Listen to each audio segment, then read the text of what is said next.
कृष्णाय वासुदेवाय हरे परमात्मने प्रणत क्लेश नाशाय गोविंदाय नमो नमः। सभी भक्तों को राधे राधे। ये बना लो, वो बना लो, ये कर लो, वो कर लो, और प्रभु को प्रसन्न कर लो। नहीं, प्रभु इन सब चीज़ों से प्रसन्न होने वाले नहीं हैं। प्रभु प्रसन्न होने वाले हैं हमारे अंदर के भाव से।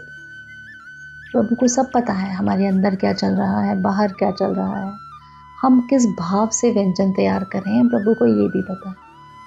और अगर हम कुछ व्यंजन तैयार नहीं भी कर पाते, एक सिंपल सा खाना भी प्रभु को अर्पित करते हैं मन से, भाव से, तो प्रभु से भी स्वीकार कर लेते हैं।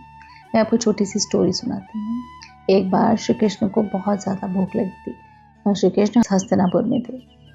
वो दुर्योधन के पास गए तो दुर्योधन ने कहा, चलिए बहुत व्यंजन तैयार है, आइए भोजन ग्रहण कीजिए। तो प्रभु ने मना कर दिया। प्रभु ने कहा, नहीं, मुझे भूख नहीं है, जबकि प्रभु को बहुत भूख लगी थी। प्रभु को याद आया कि विदुर जी की पत्नी विदुरानी प्रभु को बहुत ताम जप करती है और सरल सच्चे स्वभाव की है। प्रभु उनके घर चले गए तो विदुरानी ये देखकर, कि वो तो परम भक्त थी, विदुरानी ये देखकर बिल्कुल बावरी सी उठी। उसे समझ नहीं आ रहा था कि प्रभु मेरे घर में, वो जदम के घर में स्वयं प्रभु आ गए हैं। और प्रभु को बिठाया। प्रभु ने कहा, मुझे बहुत भूख लगी है, कुछ खाने के लिए दो। अब वो बाबरी सी को समझ तो कुछ आए ना। केले पड़े थे, केले उठाए और प्रभु को दे दिए। अब केला छीले और केला नीचे फेंक दे, छिलके प्रभु को अर्पण कर दी।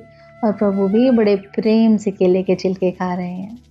इतनी देर में ही बाहर जब विदुर जी को पता चला कि आपके घर में स्वयं श्री कृष्ण पधारे हैं, विदुर जी भागे दौड़ते सब कार्य छोड़कर जब अपने घर पहुंचे तो उन्होंने क्या दृश्य देखा कि विदुरानी उनके पास नीचे पैरों में बैठे हैं और प्रभु को छिलके पवा रही हैं। तो वो बड़े हैरान हुए।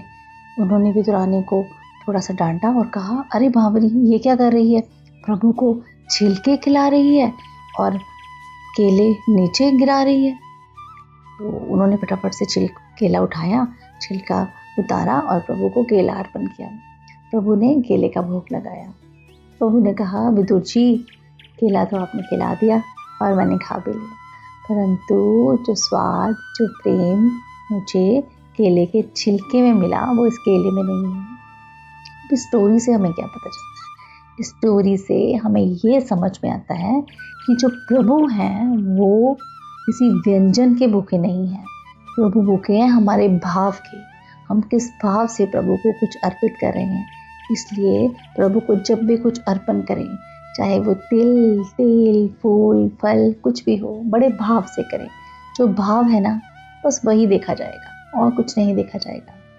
बाकी जो एक सेकंड में, एक पलक झपकने में अनंत ब्रह्मांडों की सृजना कर सकता है, उससे पहले हमसे क्या चाहिए?